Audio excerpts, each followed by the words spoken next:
Di depan temanku yang baik. Mengecup saudarinya. Dan juga menghisap dengan penuh rasa stroberi di dalam mulutnya.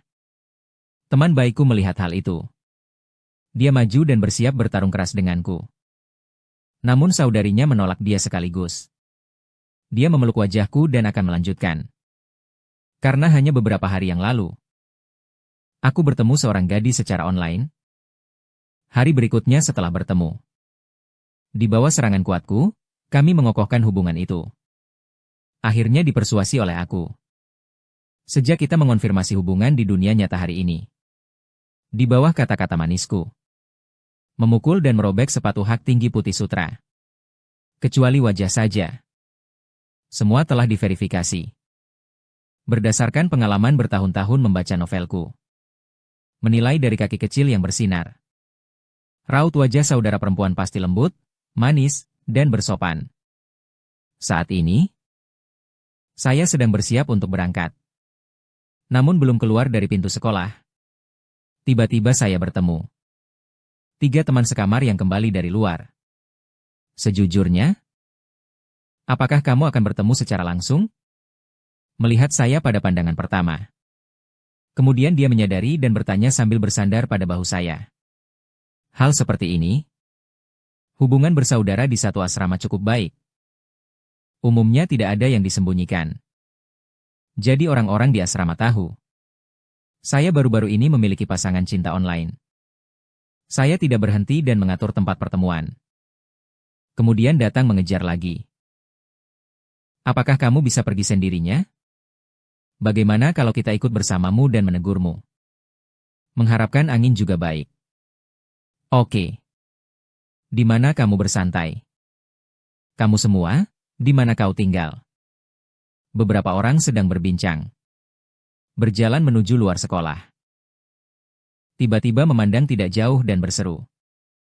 Saudara perempuan. Kemana kamu pergi? Apa yang kalian lakukan di sini, teman-teman kecil? Memiliki suara standar seperti seorang wanita dewasa. Sangat melengkung tetapi memiliki daya penetrasi. Dan menganggap remeh wajah mereka yang berwarna merah. Mengalihkan pandangan ke satu sisi. Remaja muda. Di hadapan Dewi. Selalu ada rasa malu yang bersifat tidak mau sekaligus ingin. Menendang satu persatu mereka. Itu aku, kakak perempuan, kalian mau lihat apa? Setelah selesai berbicara, saya baru saja berlari cepat ke sana. Kak, kamu tidak mengemudi kemana? Hari ini saya akan keluar, ada sedikit urusan. Tidak mengemudi. Su Supeng menoleh dan matanya bersinar. Sebenarnya saudara saya hari ini akan mengajak pacar dia keluar bermain. Kalau kamu mau meminjamkan pada saudara saya. Meskipun bersifat kebaikan. Namun sangat menyebalkan. Hal seperti ini bisa dikatakan sudah tiba bagi dia. Meniaya dengan mata bersalju memandang ke arah saya sambil meraih. Dia kemudian mengeluarkan satu kunci dari tas tangan dan memantulkannya ke arah saya. Paramera seharusnya cukup untuk membawa pacarnya dengan ramah. Kata-kata saya. Hantu atau Bugatti? Kamu bilang kepada kakak. Jika langsung dilempar ke depan, saya hanya bisa menangkap. Tidak perlu? Jika tidak ada ini. Namun seperti makhluk jahat. Tersenyum. Seperti bunga lili salju mekar. Bagaimana tidak dapat melihat? Hanya satu gerakan. Mahasiswa perempuan yang lewat merasa pacar mereka tidak dapat mengekspresikan pesona itu meskipun berlatih selama 800 tahun. Supeng langsung memegang tanganku. Kamu saja pegang dan pergi. Saudaraku yang lebih tua memiliki banyak mobil. Kamu bahkan bisa menabraknya, tidak masalah. Yang kecil yang saya maksud juga ikut latihan dengan saudaraku. Mengangkat mata putih. Hujung bibirnya menampilkan senyum yang aneh. Mengingat bahwa dia juga meminjam pacarku. Dan masih seorang adik laki-laki. Hatinya terasa aneh. Menunjukkan keinginan untuk memiliki nuansa kakak perempuan. Oh. Ngomong-ngomong. Karena kamu akan keluar berkendara. Ternyata tepatnya membawa saya ke suatu acara yang tidak terlalu jauh. Suan Menyao selesai berbicara. Dia langsung berjalan menuju area parkir di arah berlawanan dengan gerbang sekolah. Rantai tas tangan terenggut di tangannya. Mengayunkan ringan. Mencerminkan ketidakterikatan dan kebebasan. Dan ketika Chiang Mai Supeng melihat saya memegang kunci, dia masih terdiam di tempat, mendorongnya sekali sambil mendesak. Ayo pergi. Kenapa tetap berdiam? Saya menatap jalur itu. Dilihat oleh banyak mahasiswa di Universitas Kota Ajaib sebagai bayangan pasangan romantis yang diimpikan. Tunggu sebentar, Supeng datang berlari dan memanggilnya. Saya memberi peringatan dengan rasa tidak tenang. Xiao Jiangzi. Kamu harus benar-benar mendengarkan. Yang saya maksud adalah agar kamu naik ke dalam mobil. Bukan mengajak saudara perempuanku. Jangan menabrak jalur. Ingatlah bahwa kita bersaudara. Saya menatap sekilas bayangan indah di depan. Apakah hanya cukup saya memikirkan ide ini? Oke. Tenang saja. Tarik dia pergi, lalu kamu bisa mengejar langkah Su Menyao. Tempat parkir. Pria tampan, mobil mewah, wanita cantik. Segera menarik sekilas pandangan iri hati. Bukankah itu Profesor Su? Bagaimana bisa naik mobil pria? Apa hubungan mereka? Astaga. Su Menyao tidak akan jatuh cinta lagi, kan? Setelah saya naik mobil, segera saya mencium aroma lembut khas wanita. Kemudian saya melihat sekilas Su Menyao yang duduk di kursi penumpang. Segera menyiapkan memulai mobil dan mengatur AC. Mengikat sabuk pengaman. Tanpa menyimpang pandangan. Tetapi dari sudut pandang samping tetap bisa melihat sepasang mata yang terbungkus oleh gaun panjang. Silhouette kaki panjang yang bahkan lebih panjang daripada hidupku. Wanita ini punya sifat beracun yang menarik perhatian. Apakah kamu pernah melihat pacarmu tiba-tiba pergi dengan tangan kosong? Tiba-tiba bersikap malas dan mengatakan. Aku terkejut sejenak. Aku menoleh melihat. Saya memang benar-benar lupa tentang ini. Intinya, aku belum pernah menjadwalkan pertemuan dengan seorang wanita. Su Menyao meremukkan matanya. Namun ada sentuhan kemarahan yang berbeda. Sungguh tidak tahu, bagaimana kamu menemukan pacarmu. Bawa ponselmu ke sini. Biarkan kakak perempuan memberitahumu dulu cara menolak Meituan. Aku benar-benar tidak mengerti di bidang ini. Tapi bersikap lembut. Saat kakak perempuan berbicara, dia hanya mengembuskan cerita berkat keahliannya menulis novel. Aku mengeluarkan ponsel. Saya membuka Meituan. Aku sebenarnya berniat menanyakan langkah selanjutnya. Saya hanya merasakan sekumpulan panas. Mendekat pada diri sendiri. Bahkan dapat merasakan napas Su Menyao. Mencari bunga dari atas. Pilih sebuah toko di sebelah area jalan pejalan kaki, pesan seikat bunga. Saya akan pergi ke sana. Jika Anda mengantar saya ke sana, saya bisa pergi mengambil janji temu. Teratai tidak dikirim ke orang. Apakah gadis bisa bahagia? Udara lembut membawa aroma segar. Menyentuh wajahku. Saya merasa telingaku sedikit panas. Tapi tetap melakukannya. Su Menyao melihat dekat telinga saya. Tidak dapat menahan imajinasi.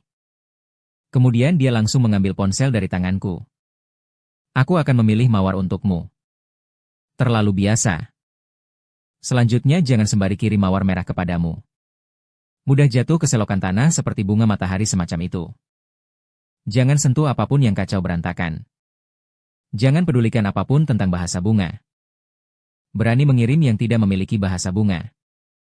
Biarkan ini menunggu perceraian. Saya mengamati sisi wajah Su Menyao. Mendengarnya berseru suara kecil.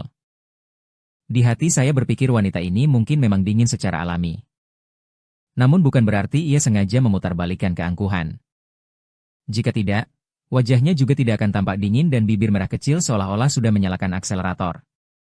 Baik. Setelah selesai, Su Menyao menyerahkan ponselnya. Melihat saya memandangnya dengan terkejut, dia tersenyum lembut. Apakah tampak menarik? Saya mengalihkan pandangan. Dengan sopan berkata. Tampak bagus. Pemeriksaan aneh Su Menyao. Aku berkata. Apakah bunga ini tampak indah? Kamu bahkan tidak melihat. Cukup bilang bagus. Saudara kecil. Apa yang kamu lihat? Saya tidak berbicara. Mengambil ponsel. Melihat di atasnya ada sekumpulan bunga kecil mawar berwarna pink putih yang berubah warna. Di sekitarnya dihiasi bintang putih di langit. Sangat elegan. Juga tidak segar. Memang bagus. Tergantung pada dirimu sendiri. Juga seorang master cinta yang bisa chatting online dengan adik perempuan lembut. Ternyata tertipu hanya dalam beberapa kata. Trik ini cukup rumit. Berhati-hatilah, tidak terlalu mahal. Lebih dari 100 yuan. Jika pesanan sekarang, nanti sudah cukup. Pastikan pacarmu menyukainya, oke. Terima kasih, Saudari Men Yao. Semua persiapan sudah siap. Sedang siap berangkat. Sudah teratur. Yang bersandar kembali di tempat duduknya. Tiba-tiba berkata, "Adik, apa yang kau lakukan?" Begitulah dia pergi. Aku menoleh. Sebuah sepasang mata lebih jernih dari mata mahasiswa. Namun, tidak ada tindakan keamanan yang diambil. Apakah dia akan langsung mengemudi? Menunjukkan senyuman dengan arti yang tidak jelas. Bukankah dia sudah menyadari bahwa ia harus terlebih dahulu membantu gadis tersebut memakai sabuk pengaman? Latihlah sekarang. Bantu kakak mengikatnya, saya hanya menautkannya sedikit. Saya ahli dalam cinta. Tidak, bukan tipe pemanjakan. Aku berteriak di dalam hati. Namun, tanganku tetap sangat sopan. Siapa yang bilang mobilnya milik orang lain? Mengendarai mobil orang lain. Aku tidak bisa menahan diri. Aku segera menyerah. Namun posisi sabuk pengaman berada di tubuh Su Menyao. Di sisi lain, aku ragu sebentar. Membuka sabuk pengaman sendiri. Kemudian berdiri sedikit dan menatap ke depan. Memanjangkan tangan dan menggenggam sabuk pengaman. Dan posisi ini membuatku dan Su Menyao berada pada jarak terdekat. Kali ini aku benar-benar mendengar suara napas Su Menyao. Aku benar-benar merasakan aroma bersih yang semakin pekat. Aku tak dapat menahan diri menunduk sebentar. Setelah melihat itu, mata saling bertemu. Aku menemukan hidungku dan hidung Su Menyao. Namun jika seseorang berada bahkan sedikit lebih dekat dari jarak satu genggaman, ia harus berciuman. Sambil itu, Yu Guangzhong juga melihat sebuah cekungan yang dalam. Siapa saja pria tampan yang bisa menahannya. Saya memang tidak pernah mengikat sabuk pengaman orang lain. Tidak tahu akan terlihat seperti ini. Dan ini adalah saudara perempuan dari saudara laki-laki saya. Jadi hati menjadi kacau. Tangan yang saya genggam bergetar. Tergerak sedikit. Tubuh miring kehilangan dukungan. Tubuh jatuh ke bawah. Waktu berhenti. Saya merasa mulut saya seolah menempel pada sesuatu. Saya berteriak keras. Berusaha cepat mengangkat tubuh. Tetapi telapak tangan terasa hangat.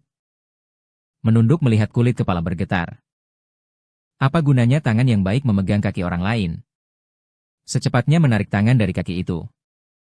Segera duduk kembali di kursi. Maafkan saya. Tidak sengaja. Tangan kecil putih cepat suara berada di tempat yang tidak bisa saya lihat. Tegang, ia mengencangkan telapak tangannya yang kecil. Kuku panjang dan ramping. Tekan hingga telapak tangannya memutih. Dia pun bersikap keras. Namun apa yang dia ciptakan sendiri adalah, sekarang sudah terjadi masalah. Apalagi bisa dikatakan? Dia menghela nafas. Tenang. Untungnya kakak perempuan membiarkanmu latihan dulu. Jika tidak, kamu akan tersipu di depan pacarmu. Su Menyao berbicara dengan nada ringan dan tenang. Jari putihnya di dalam sepatu hak tinggi sudah terhubung rapat. Ya. Terima kasih, Kak Menyao. Kulit kepalaku terasa kesemutan. Saat itu, denyut jantungku pun memeras, dan kulit kepalaku merespons. Fokus pada mengemudi saja. Su Menyao berkata dengan nada dingin. Oke. Aku perlahan-lahan menghela napas lega. Setelah mulai, aku mengulur tangan dan menyentuh bibirku. Adegan itu tadi tidak bisa hilang dari pikiranku. Sudah dewasa ini, Kecuali dulu ketika masih kecil dan tidak tahu-tahu. Ini juga pertama kalinya aku berhubungan begitu dekat dengan seorang gadis. Jalan pejalan kaki di area tempat berada tidak terlalu jauh dari. Dengan mobil, hanya lewat 10 menit saja. Di pinggir jalan yang diperbolehkan parkir. Turun dari mobil. Dengan kondisi dirinya, secara alami dia langsung menjadi pusat perhatian di kerumunan. Turun dari mobil. Pinkinya menahan tas. Jatuh ke bahunya. Ingat untuk mengambil bunga.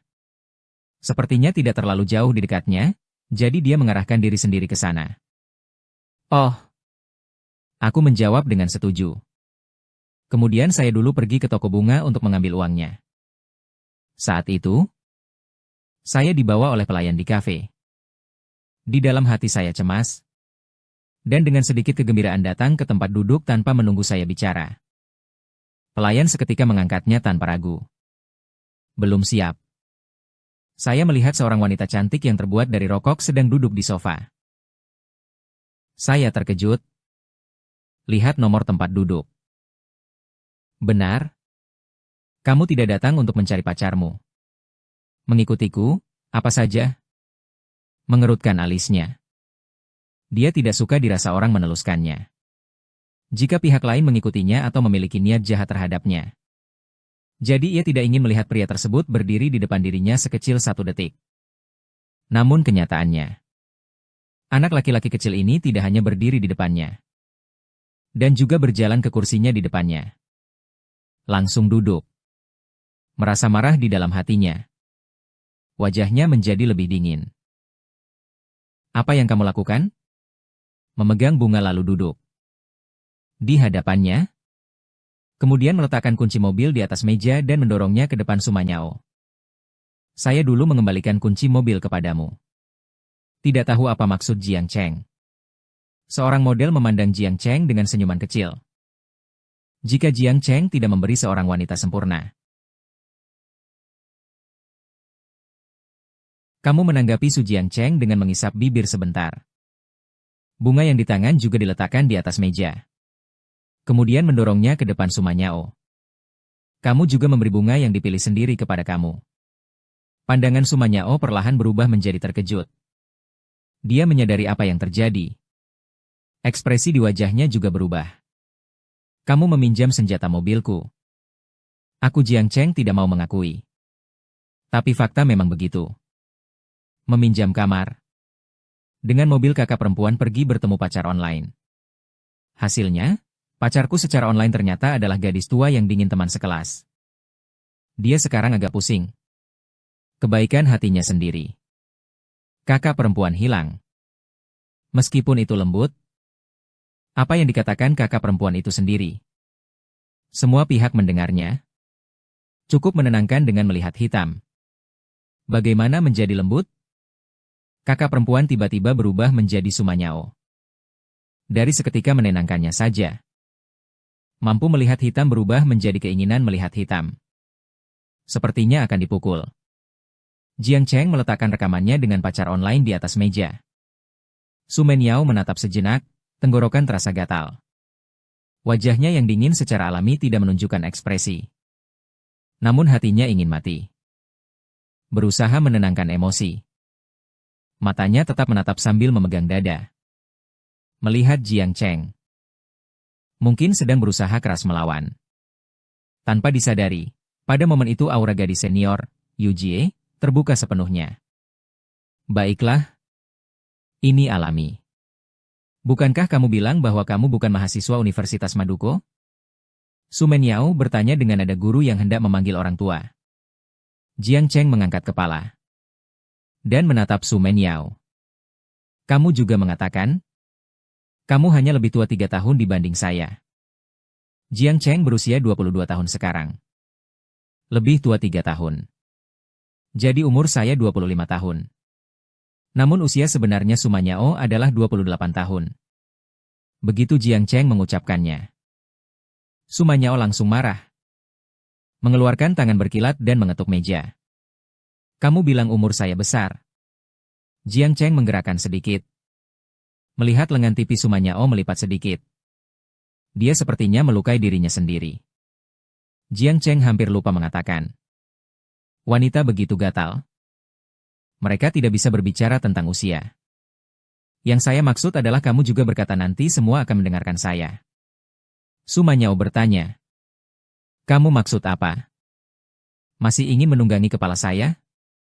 Setelah mengucapkan ini, dia menemukan masalah. Segera mengganti kata.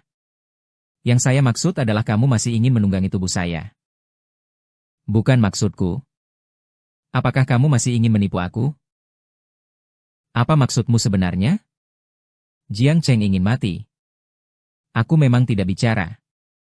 Aku hanya mengatakan satu kalimat saja. Ini salah paham.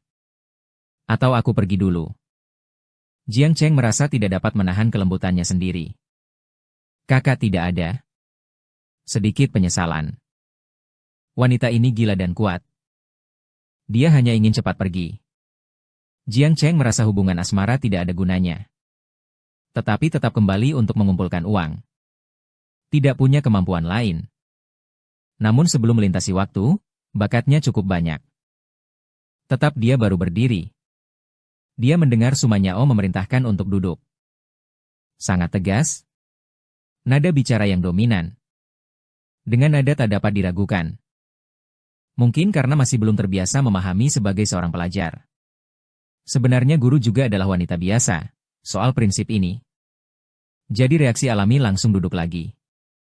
Melihat penampilan, dia tidak menahan tawa dan tertawa keluar. Sebelum muncul di Jiang Cheng. Dia masih ragu di dalam hati. Apakah harus pergi?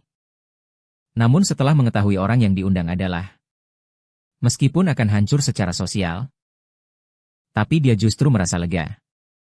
Dia bahkan mulai bersandar pada sepatu hak tinggi yang terletak di atas sofa. Dia mengayun-ayun sambil memiringkan kepala saat menatap. Kamu juga sudah berbincang. Pun melihat. Sekarang mobil juga telah berangkat. Sampai kita pergi. Ingin memanfaatkan Jiang Cheng tanpa biaya, lalu menarik napas sejuk. Kulit kepala terasa menggigil. Tapi jika saya pergi sekarang. Sebenarnya memang begitu. Saudari Menyao. Saya tidak maksudnya seperti itu. Dia ternyata jujur dan langsung. Dia menatap Su Menyao. Identitas pihak lain. Di dalam pikirannya muncul sekejap profesor wakil termuda di Universitas Kota Sihir. Dengan perusahaan grup yang berada di bawah namanya. Sementara juga menjadi dewi yang diakui oleh mahasiswa dan dosen Universitas Kota Sihir. Atau kakak saudaranya. Namun selama seminggu terakhir, saya sudah tidak ingat berapa banyak kata-kata menggoda yang saya ucapkan kepada pihak lain. Mengingatnya membuat saya malu. Su Menyao menatap mata Jiang Cheng yang jernih. Wajah dingin dan cantik tidak menunjukkan ekspresi. Kepribadian. Seperti gunung es yang tak dapat dilebur. Dan ini memang kesan konsisten yang sama bagi Jiang Cheng ketika melihat Su Menyao beberapa kali. Dia memiliki bibir merah yang unik. Dengan tenang berkata, kau tidak mengatakan akan melindungiku. Biarkan aku jadi pacarmu. Aku setuju. Jiang Cheng mengira dia salah dengar. Aku bilang kita akan berpacaran. Su Menyao bertanya, maksudmu mereka pacaran? Aku benar-benar salah dengar. Ini memang kakak perempuan dari seorang saudara. Tapi aku tidak punya saudara laki-laki bernama Su Peng. Mereka bersaudara sejati. Bukan saudara kandung. Tetap sangat seperti saudara kandung. Bisakah saya menjadi pria yang mampu menampung makhluk jin? Tidak mungkin. Jantung kecil Su Menyao juga berdetak kencang. Melihat reaksi Jiang Cheng. Suaranya semakin dingin. Tidak mau? Artinya kamu bilang sebelumnya. Semua kebohonganmu, kau akan menjeratku. Maka aku hanya bisa mengungkapkannya. Pengkhianat Jiang Cheng segera berkata. Tidak maksud begitu. Saya tidak tahu apakah itu Ibu Menyao. Baik. Jadi sudah ditetapkan seperti ini. Apa yang telah disepakati, bagaimana bisa begitu? Sesudah itu, dia melihat Su Menyao mengambil ponselnya dan menempelkannya di depan dia. Di atasnya ada catatan percakapan seminggu lalu antara dirinya dengan Guan Meng, Gadis. Misir. Bukan kamu yang menahan Guan Meng. Tapi tidak memberi Jiang Cheng waktu untuk berpikir. Ponsel? Dikembalikan oleh Su Menyao. Saya setuju. Su Menyao dengan tenang berkata. Jiang Cheng ingin mati. Tiba-tiba dia merasa masa depannya penuh kebingungan. Dia kembali terdiam lagi. Jiang Cheng merasa ada yang tidak beres. Tapi setelah berpikir dia merasa dirinya salah. Bagaimanapun, sekarang ada perasaan ingin melompat tapi tak bisa mengendalikan saya. Pada saat itu, Su Menyao mulai berbicara. Karena teman dekatnya sering bilang dia adalah wanita yang tidak bisa dikendalikan oleh pria. Sehingga ia tidak akan memiliki pacar sejati. Hanya orang yang berniat tidur dengannya. Sebelumnya dia tidak menganggapnya serius. Tapi sekarang bisa berguna. Jika dia dikendalikan, maka dia adalah pacar. Jiang Cheng mengangkat kepala. Su Menyao tetap cantik seperti biasa. Tingginya tidak terlalu tinggi. Sekitar 1,7 meter. Tubuhnya ramping. Tidak terasa keras. Hanya bersama Jiang Cheng. Jadi terlihat kecil.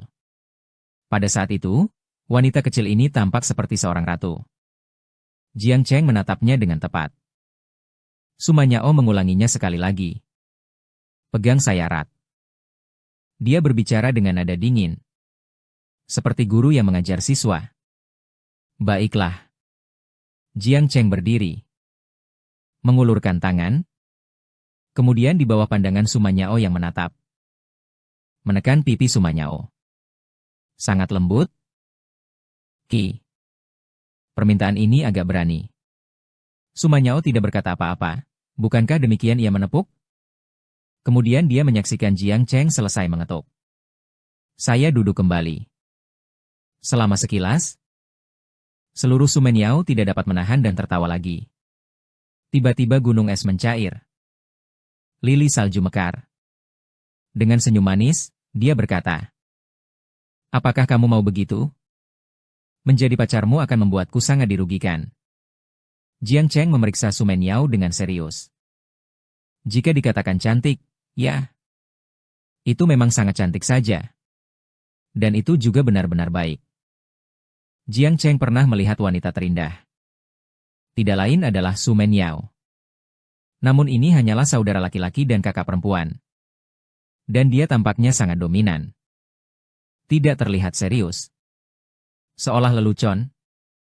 Pikiran Jiang Cheng mulai menyebar. Su Menyao berdiri. Kemudian meninggalkan tempat duduk. Melewati. Berjalan menuju hadapannya. Wangi lembut menyapu hidung. Kemudian menatap matanya. Matanya yang dingin dan penuh kebanggaan menghina. Dan menatapnya dengan panas. Tatapan ini. Mengenali peri perempuan dalam drama TV. Ketika ingin memakan orang. Inilah tatapan itu. Kemudian. Mengangkat satu kaki bersih putih, memakai sepatu hak tinggi, keluar dari celah rok panjangnya. Menyentuh sofa. Dengan tenaga, dia mendorong sofa itu. Kemudian berjalan di depannya. Kaki yang memakai sepatu hak tinggi menempel di samping paha laki-lakinya. Tubuhnya condong ke depan. Melihat dia dari atas, apa yang dia lakukan? Ada 1 detik saja. Jiang Cheng agak takut. Dia mengingat satu kalimat, jangan. Bicara? Cium aku. Namun detik berikutnya. 2 sentuhan lembut seperti nyamuk meneteskan air. 1 sentuhan, langsung terpisah. Pikiran Jiang Cheng meledak sejenak. Bagaimana? Apakah adikmu menyukai bagaimana kakak perempuannya memperlakukanmu? Su Menyao mengulurkan tangan dan menarik dagu Jiang Cheng.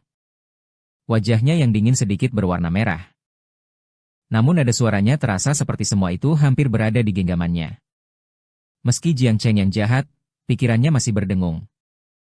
Kapan kamu pernah mengalami situasi seperti ini? Pikiran di otak belum berputar. Su Menyao tiba-tiba memutar tubuhnya. Menarik tas. Langsung meninggalkan kursinya. Kemana dia pergi? Jiang Cheng bertanya.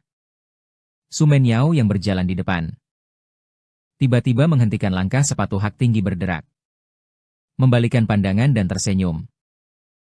Tentunya melakukan beberapa aktivitas yang seharusnya dilakukan pasangan. Jiang Cheng dengan gugup mengikutinya. Lalu merasa sangat menarik. Sebenarnya tidak ada masalah ini. Bagaimana jika teman mengetahui apa yang akan terjadi? Terus tinggal di kafe. Su Menyao sendiri tidak tahan. Sebelumnya tidak mengetahui bahwa orang itu adalah teman sekamar adiknya sendiri. Berbincang jadi sangat cesi. Sungguh terasa seperti kematian sosial. Namun Su Menyao tidak pernah menyerah. Dapat dikategorikan sebagai tipe tertentu. Mungkin semua harus berada dalam kategori itu. Semuanya sudah sampai ke bagian ini hari ini. Mahasiswa yang menipu dirinya sendiri adalah senyum adiknya sendiri. Jika ini tidak diolah dengan benar. Berjuang hidup selama 28 tahun. Dan juga hal itu tersebar keluar jadi memalukan. Lebih baik langsung memasak beras mentah menjadi nasi matang. Dengan sengaja, So Menyao juga berani melangkah pergi. Hidup selama 28 tahun tanpa pernah berkencan. Tidak tahu bagaimana rasanya dengan pria. Hari ini coba. Bagaimana jika memberi ciuman pertama kepada adik laki-laki mahasiswa? Keluar dari kafe. So Menyao secara paksa membawa Jiang Cheng keluar. Ke jalan pejalan kaki dan membeli 2 set pakaian. Ini pacar Anda, bukan? Sangat keren. Namun, Anda benar-benar pasangan yang lahir. Pria berbakat, wanita cantik. Anda dan pacar Anda adalah pasangan paling tampan dan paling keren yang pernah saya temui di sini selama bekerja begitu lama. Di sebuah toko kemewahan ringan. Beberapa tenaga penjualan mengitari Jiang Cheng milik So Menyao. Dengan tulus berkata. Mereka dengan jelas bisa menyadari siapa yang harus membayar. Ini pasti terlihat dari kepribadiannya. Namun pujian ini juga sungguh tulus. Wajahnya memancarkan senyuman ringan. Tampak dingin dan tenang di luar, seperti angin ringan dan awan lembut. Itulah sifat alaminya. Namun di dalam hatinya juga ada beberapa hal yang tak terucapkan, tetap penuh kebahagiaan. Wanita berusia 28 tahun tidak lagi menjadi gadis polos berusia 18. Tentunya sudah sangat memahami pesonanya sendiri. Kata pepatah, wanita berusia 28 tahun adalah usia paling menggoda. Mengapa? Karena sudah mengetahui apa itu pesona wanita. Dan juga tahu di mana pesonanya berada. Meskipun hanya satu gerakan. Itu adalah gerakan memancing perhatian. Yang juga penuh pesona. Gadis biasa tidak sebanding dengannya. Lihat saja Jiang Cheng yang tinggi dan tampan. Pria bersinar. Cinta adik dan kakak yang jelas. Sempurna. Di sini, semua dibungkus. Kirim ke sekolah. Dengan beberapa kalimat, menangani semuanya dengan baik dan memindai kartu. Tidak terlalu aneh. Tidak ada plot seperti yang muncul di televisi. Tidak menginginkan sisanya seluruhnya dibungkus. Di Jiang Cheng, tidak ada ruang untuk menyisipkan percakapan sekalipun. Sudah diatur dengan jelas, saya mengenakan kaos teringan dan celana santai serta sepasang sepatu board yang baru saja dipasangkan.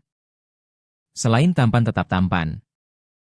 Beberapa penjual melihat alamat pengiriman dan secara paksa menahan diri.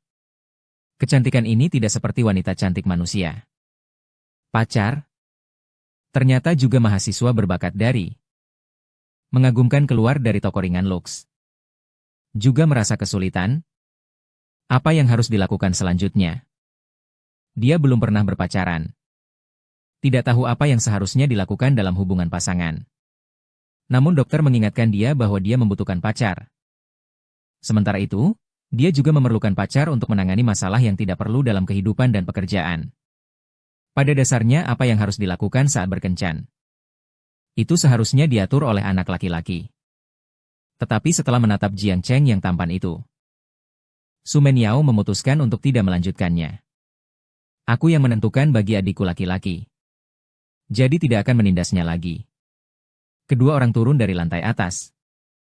Su Menyao secara alami memeluk lengan Jiang Cheng. Jiang Cheng merasakan sentuhan yang datang melalui lengan tersebut. Lengan sedikit terasa kaku.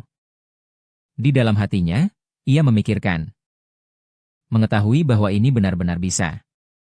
Di toko bunga, dua orang bertanya kepada Jiang Cheng tentang gadis kecil yang masih marah. Sesekali dua sahabat dari perusahaan itu mengeluh.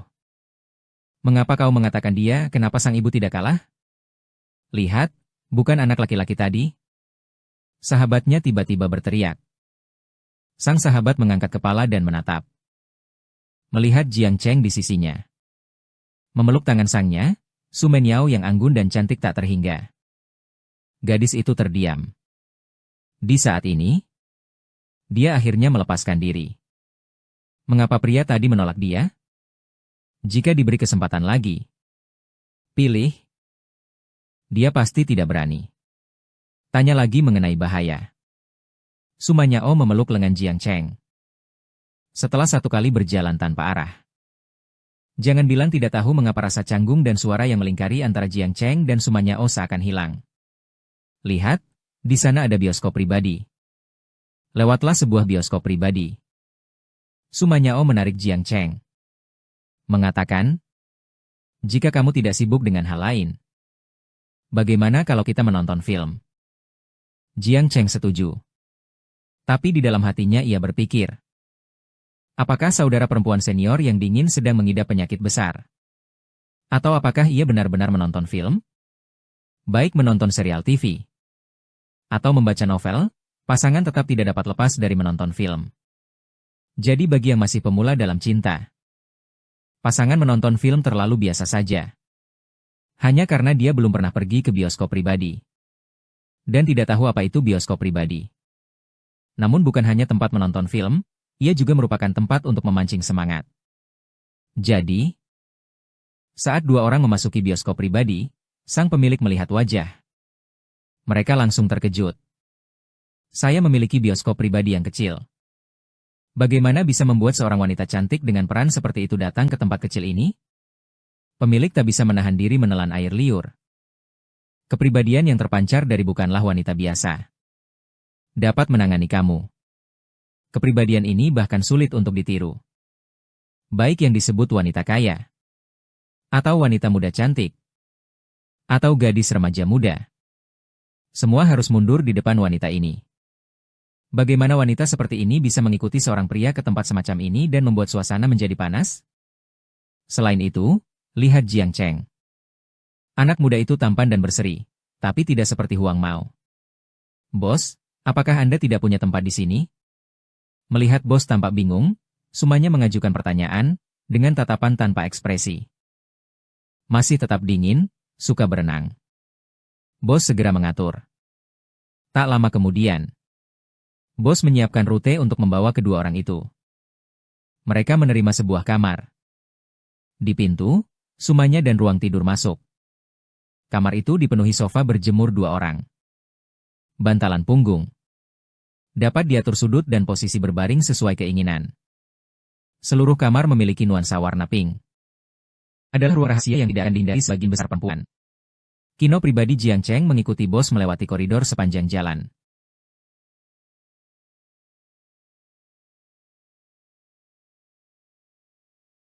Melihat dinding lorong yang dilapisi warna merah muda atau nuansa hangat. Selalu ada rasa aneh. Mengapa semakin dilihat terasa seperti hotel pasangan? Sebenarnya ini tempat menonton film, ya? Di kota ini saya belum pernah ke bioskop privat, jadi tidak begitu mengerti. Namun ketika keduanya baru saja masuk, mungkin sudah terbiasa dengan tingkat perhatian. Jadi mereka tidak menyadari bahwa Li Xiang datang bersama pacarnya untuk menonton film. Namun sekalipun mereka memperhatikan, mereka juga tidak mengenal bahwa Li Xiang adalah mahasiswa semester 3 di Universitas Modu. Pacarnya sudah masuk ke dalam kamar. Namun dia memperhatikan Sumanyao, dan langsung mengeluarkan ponselnya untuk melihat. Akibatnya dia berhasil mengambil foto itu. Saya pergi ke Universitas Modu untuk menemui Profesor Sumanyao. Dia ternyata membawa mahasiswa ke tempat semacam ini. Tak pernah terpikirkan bahwa dia begitu dingin. Ternyata di balik layar juga begitu. Di hati Li Xiang terasa gembira dan tidak bisa diungkapkan. Berapa kali ia bermimpi tentang Sumanyao dalam hatinya. Dia sendiri sudah tidak dapat menghitungnya. Jadi jangan menyesal karena saya membuatmu tampil di berita. Jiang Cheng dan Sumanyao tidak menyadari tindakan sopan santun tersebut. Keduanya mengikuti pemilik bioskop pribadi menuju pintu sebuah ruangan. Pemilik memberi ruang. Membuat gerakan mengundang.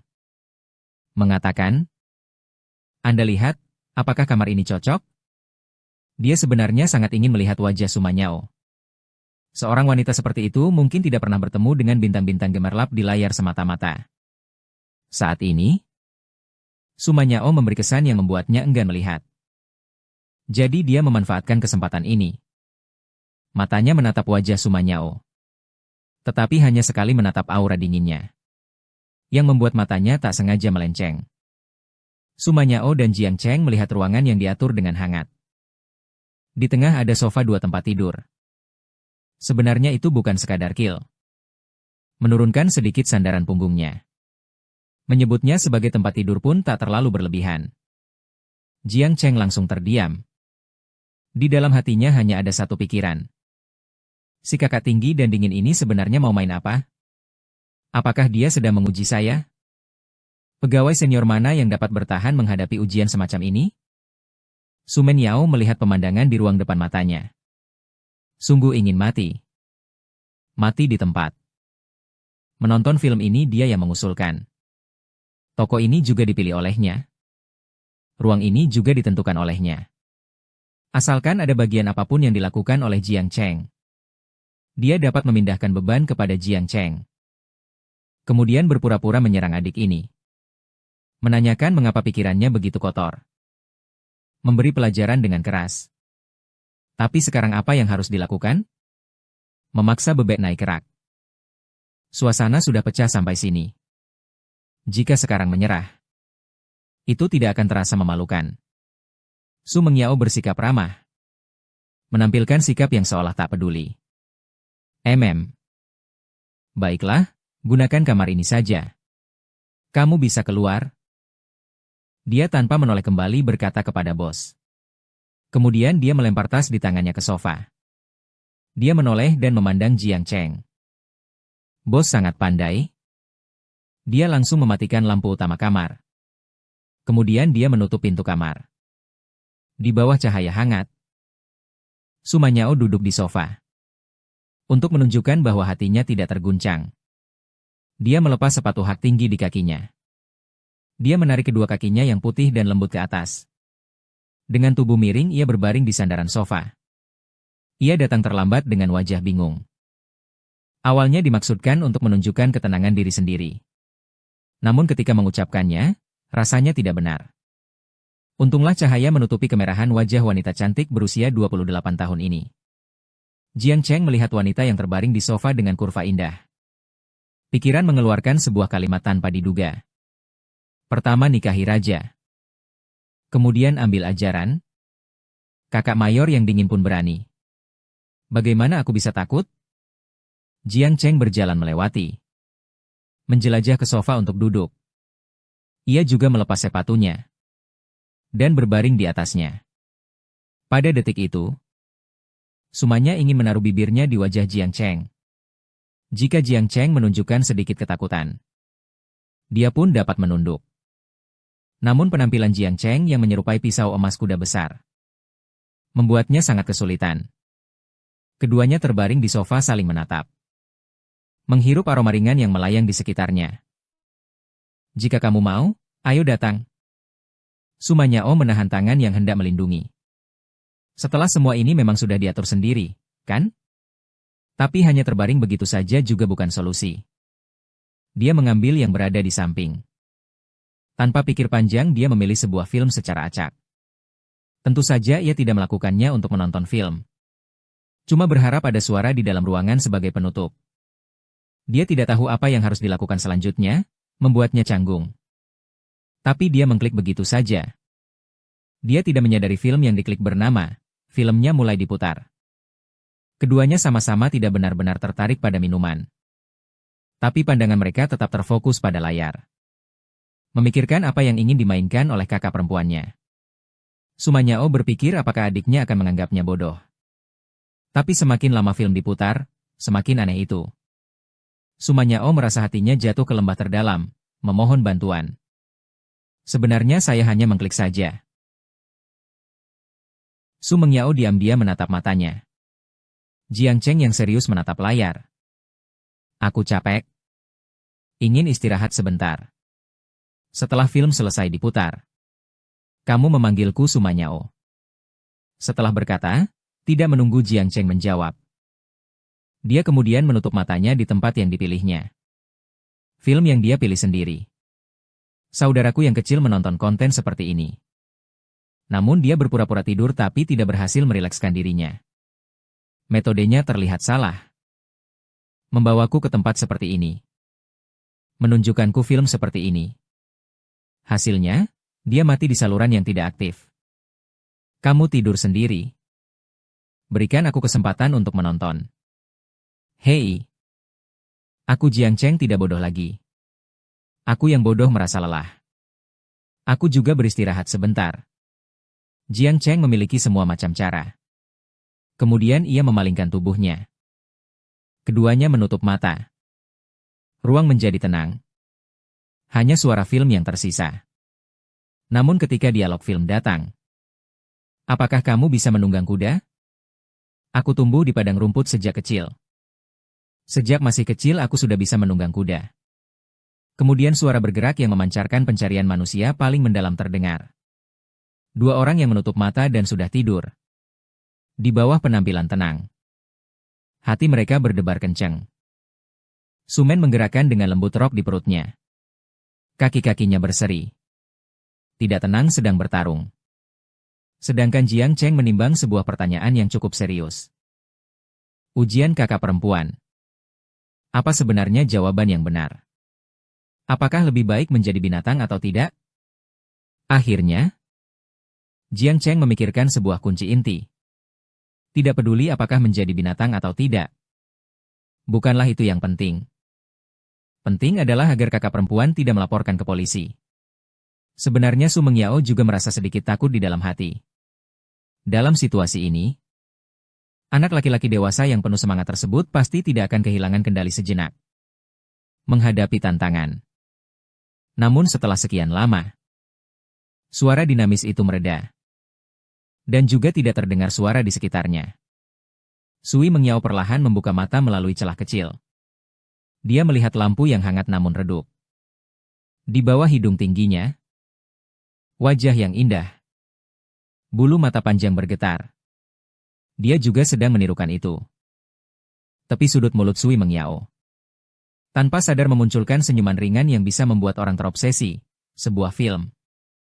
Setelah menonton selesai, sudah sangat larut malam sehingga kembali menjadi jauh lebih praktis.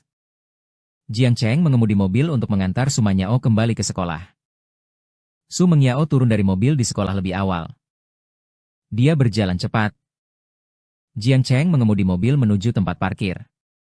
Membuat parkir dengan baik dan membawa kunci mobil kembali ke asrama. Saat baru masuk pintu, dia ditangkap oleh Su Peng. Kamu akhirnya pulang. Lihatlah, orang jahat di forum sekolah. Bawakan kakak perempuan saya ke bioskop pribadi seperti tempat ini. Lihatlah, orang jahat di forum sekolah. Bawakan kakak perempuan saya ke bioskop pribadi. Tempat semacam ini. Melihat wajah Su Peng yang berubah terganggu oleh suasana. Jiang Cheng merasa terkejut di dalam kepalanya. Dia membawa tas berisi pakaian, namun tas itu jatuh ke tanah. Di dalamnya adalah pakaian baru yang dibeli Su Mengyao untuknya. Pakaian baru yang semula dipakai di tubuhnya, sudah diganti dan dimasukkan ke tas saat parkir. Apa? Aku dan pergi ke bioskop pribadi, orang memotretnya. Dibocorkan di forum, semuanya berakhir buruk. Nama dan hukum tidak dijamin. Kamu lihat, ini benar-benar orang jahat. Aku menemukan dia. Aku akan membunuhnya. Menghembus napas seperti sapi. Dia menempatkan ponsel di depan dan berkata. Menatap dengan tajam. Di atasnya terdapat sebuah foto.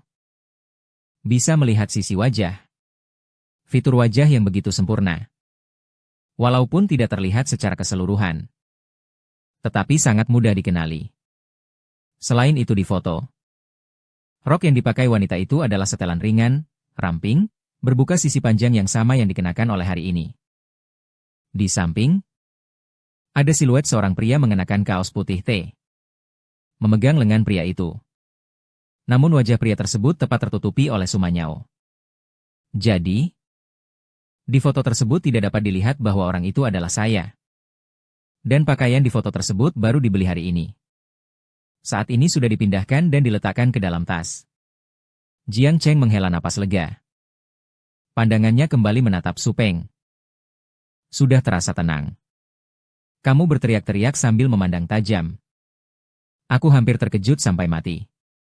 Jiang Cheng berkata. Su Peng menjawab. Mengapa kamu ketakutan? Foto tersebut orang berambut kuning bukanmu. Setelah Su Peng selesai berkata. Tiba-tiba ia benar-benar memutar kepalanya dan menatap Jiang Cheng. Itu. Bukan kamu yang berjalan bersamanya hari ini. Bukankah orang berambut kuning ini adalah kamu? Jiang Cheng terkejut. Melihat Su Peng sekilas lalu berkata, gila. Apakah ini dapat memberitahumu? Itulah Huang Mao, yaitu saya. Namun tidak, Huang melepaskan Su Peng. Jiang Cheng melemparkan pakaian yang ia pegang dengan tangan ke atas tempat tidurnya sendiri. Jika pakaian di dalam tas ini dilihat oleh Su Peng, malam itu hanya bisa berkelahi dengan saudara dan menusuknya 2 kali. Jiang Cheng baru pada saat itu menyadari 2 orang lagi di asramanya. Liu Tao dan Deng Qi bersandar di tempat tidurnya setengah mati. Apa yang mereka lakukan? Kamu berdua terlihat begitu letih, seperti saja hancur setelah patah hati. Jiang Cheng mendorong Deng Qi sekali. Menambahkannya, maaf. Lupa bahwa kalian tidak punya pacar. Bunuh orang, hancurkan hatinya. Deng Qi berkata dengan tenaga yang tak ada. Liu Tao berkata. Lebih menyakitkan daripada patah hati. Gadisku diambil alih oleh Huang Mao. Aku tidak mau hidup lagi. Aku ingin mati, adik perempuanmu. Su Peng berlari ke depan dan menendang kaki Liu Tao. Itu adalah kakak perempuan saya. Liu Tao, tak peduli bahwa dia dipukul setengah mati, berkata. Aku sudah memberitahumu sejak lama. Air lemak tidak dibiarkan bagi orang luar. Setelah ini baik-baik saja. Kamu harus memanggil suaminya sebagai menantu ya? Jika kamu menyebutku menantu dan hubungan bersaudara di sini. Apakah itu akan merugikanmu? Jiang Cheng mengisap bibirnya. Diam. Kalau dia bilang, maka kalian semua berhenti bertengkar. Air lemak itu juga tidak ia tinggalkan bagi orang luar menelan Su Peng. Menempatkan ponselnya di atas papan tempat tidur. Duduk bersendad di atas tempat tidur sambil mengeluh tentang ini dan mereka yang berbicara liar. Aku akan mencatat satu persatu. Dan kemudian mencari mereka untuk diselesaikan. Jiang Cheng berjalan ke sana. Mengambil ponsel Su Peng. Di atas ditampilkan halaman forum sekolah ini. Pada saat itu, postingan paling populer dan teratas yang paling hangat mengguncang Dewi Kota Sihir Sumanyao, yang memegang tangan menuju. Aku sungguh tidak punya. Menghina dia. Menghina saya di Sucheng, menyuarakan rasa tidak suka. Konten postingan sangat sederhana. Hanya satu foto dan nama. Namun foto sederhana ini penuh cerita. Meskipun wajah pria utama tidak terlihat di foto. Tapi dapat dengan jelas melihat gerakan Sumanyao memeluk lengan orang tersebut. Dengan mudah menunjukkan batas yang tidak biasa bagi teman biasa. Perlu diketahui. Ini memang Dewi dingin dan tinggi yang diakui secara umum. Sumanyao kapan dia pernah begitu dekat dengan pria? Bahkan dalam komunikasi sehari-hari. Baik sengaja maupun tidak sengaja. Dia akan menjaga jarak tertentu dengan semua pria. Jadi hanya gerakan ini sudah dapat mewakili banyak informasi. Di dalam foto, mereka sedang menuju kamar di bioskop pribadi. Konten postingan tidak banyak. Tapi komentar meledak.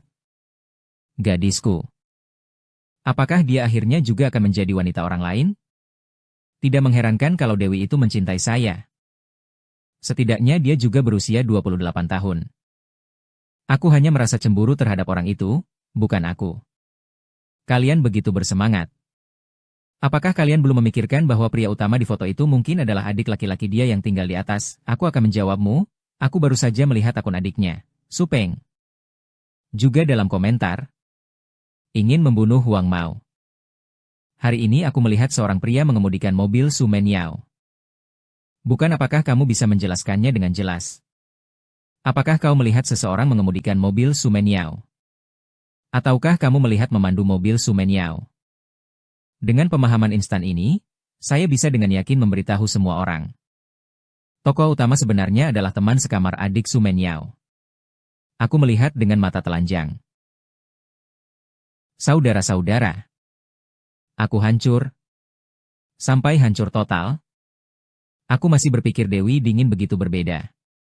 Akhirnya bukan harus berbisik di tengah malam. Jangan cari lagi. Pemain utama adalah Dewi saya yang harum menelusuri komentar. Sebagian besar semuanya hanya memantau gosip, terkejut dan kagum. Ada juga yang mengeluarkan komentar dingin. Tidak dapat memperoleh pola pikir yang hancur. Tapi tidak ada hal substansial yang bisa diambil. Sudah tiba-tiba berpikir tentang satu hal. Apa tujuan sang diva dingin sebenarnya? Dari situasi sekarang, dia sepertinya juga tidak mengganggu dirinya sendiri. Sebaliknya, dia saja yang terungkap di forum. Aku mencintaimu. Tiba-tiba gedung asrama. Kamu tidak tahu kamar mana yang mengeluarkan suara teriakan. Suara masih belum padam di gedung itu. Su Peng berlari ke wastafel di asrama. Di sana ada sebuah asrama. Di jendela asrama. Jendela di sini berseru keluar. Aku mencintaimu, kakak perempuanmu. Apakah kau sepadan dengan ini? Tapi segera suaranya diselimuti oleh teriakan keluar dari segala sisi. Jadi aku, Su Yao Yao. Aku mencintaimu, Su Men Yao. Kamu adalah Su Men Yaoku. Tanpa kamu, bagaimana aku bisa hidup? Wah dewa, bagaimana kau dapat menyakitiku seperti ini? Semua orang, jangan gaduh lagi. Aku mengaku. Hari ini menonton film bersama gadis-gadis, rambut kuning itu bersih. Saya akan datang untuk memukul diri sendiri. Awalnya tenang. Hanya asrama dengan suara bising. Pada saat ini, semuanya terbang bebas bagi diriku sebagai remaja yang masih muda. Pada usia di mana hati baru saja terbuka. Beruntung bertemu seorang karakter manusia sekali saja. Tidak dapat menghindari jiwa yang tertarik dan terus memimpikan. Saat ini, setengah benar setengah palsu. Setengah lelucon mengeluarkan kegembiraan sambil bersenda-senda. Tante di gedung asrama di lantai bawah menegangkan suaranya. Namun tidak ada orang yang memperhatikannya di jalur kecil tidak jauh dari gedung asrama. Hari ini, Kepala Sekolah MA Jinze. Setelah menyelesaikan urusan dinas, tidak pulang ke rumah. Berencana tinggal di sekolah, memantau senja. Sebuah energi yang mulia dan benar muncul tanpa sebab. Maka ia berencana melakukan patroli malam pada gedung yang dia kelola ini, melihatnya. Bagian yang dijaganya sendiri. Dunia Sumen Yao, aku mencintaimu. Kepala Sekolah MA Jinze berjalan di jalur kecil, lampu jalan menyorot. Menyulut satu cahaya pada lampu jalan berwarna kuning yang jatuh. Cahaya dan bayangan bergelombang.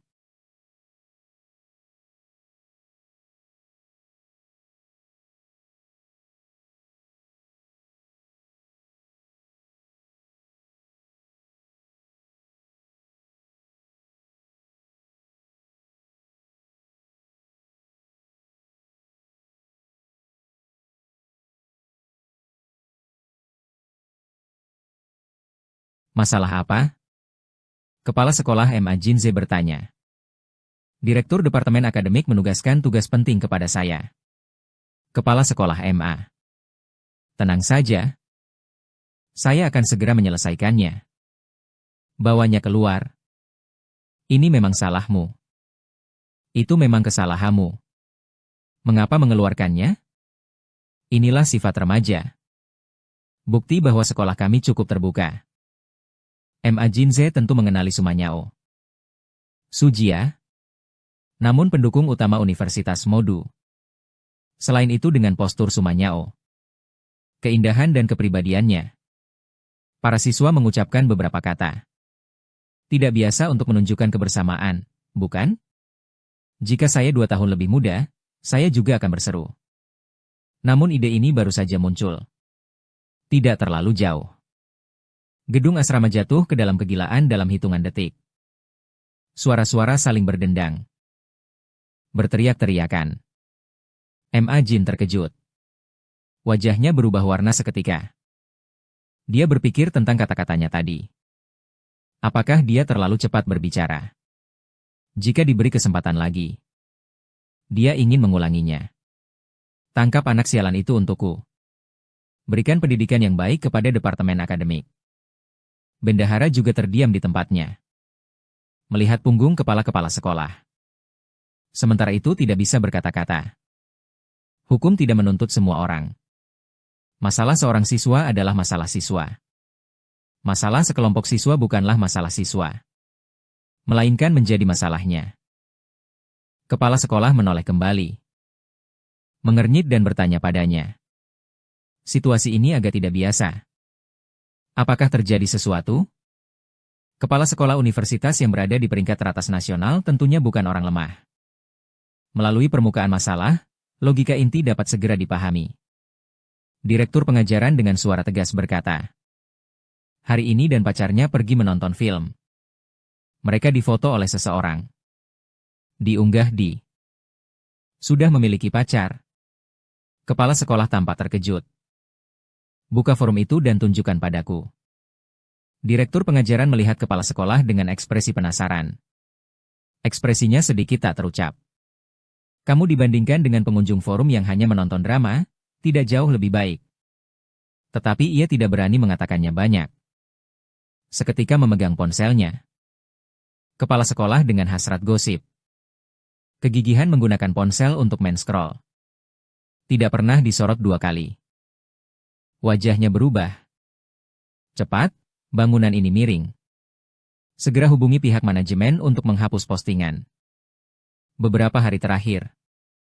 Mengendalikan sepenuhnya topik tentang guru Su. Kepala sekolah Ma Jin langsung mengeluarkan perintah. Keluarga Su adalah donatur utama Universitas Kota Momo yang telah menyumbangkan banyak uang dan gedung pengajaran.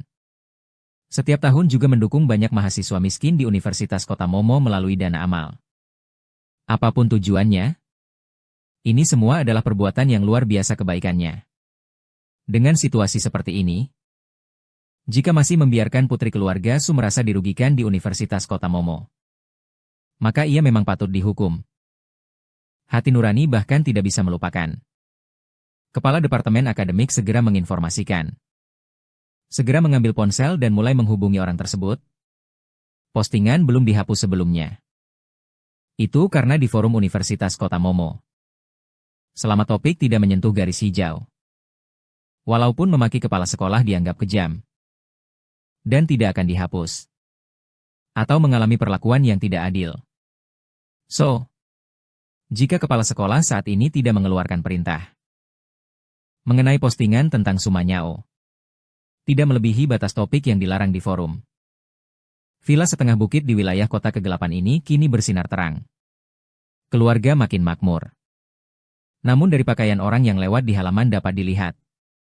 Mereka bukan tamu atau pemilik villa, tetapi pelayan dan staf pribadi villa tersebut. Mampu memiliki lokasi yang tidak dianggap pinggiran di kota Naga. Memiliki sebuah villa setengah bukit yang mandiri. Dari satu kondisi ini saja sudah terlihat. Ini bukan rumah biasa. It's right. Inilah rumah orang tua Sumanyao. Ayahnya adalah raja properti. Ibu bekerja sebagai sosok wanita kaya. Nikmati hidup, investasi bisnis dan keuangan orang tua. Saat ini, ayah Sumanyao, Su Banceng, dan Ibu Wangling sedang makan. Di bawah lampu kristal mewah. Dengan keanggunan yang megah, Wangling menaruh sepotong sayuran untuk suaminya. Saat itu teleponnya berdering. Melihat sekilas, panggilan datang dari sahabat perempuannya. Hei. Rongrong ya? Ada apa? Apa? Manyao di rumahku sedang berpacaran. Baiklah, baiklah, baiklah. Kirimkan kepadaku. Sedang duduk di samping makan. Ketika Su Banceng, pria yang berkuasa di dunia bisnis, menghadapi lawan, sumpitnya hampir jatuh ke atas meja. Dia segera menahan sepasang mata. Melihat istrinya yang hati-hati dan enggan mengeluarkan suara. Takut memutus panggilan istri, dia memutuskan telepon. Hutan hancur. Menyempitkan kedua tangan. Memunculkan ekspresi bahagia seperti gadis kecil. Suami Men Yao sedang berpacaran. Saya sudah mendengarnya. Sekarang apa situasinya? Apakah ada yang bilang siapa? Su Bancheng agak cemas bertanya. Saya juga belum tahu. Rong-rong? Dia berkata kirim foto kepadaku. Adik-adiknya baru saja mengatakan.